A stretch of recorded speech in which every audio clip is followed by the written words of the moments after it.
So, hoekom het ek besluit om online te werk? In die vorige video het ek gesê wat die rede was, omdat ek die kans gevat het en in hierdie video gaan ek vir jou verduidelik hoekom online.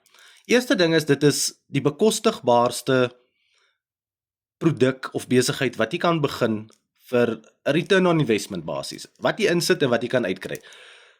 Met die geld wat jy insit, kan jy niks begin. Jy kan nie 'n winkel begin of 'n enige tipe besigheid regtig met daai tipe geld nie.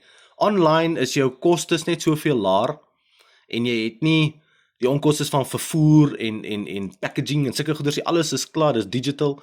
So jou onkostes kan baie laer gehou word en dan jou winsgrens kan baie hoër wees, want mense koop aanlyn en dis instant, dit is hulle koop nou binne 'n minuut is die produk by hulle en jou geld is in jou bankrekening.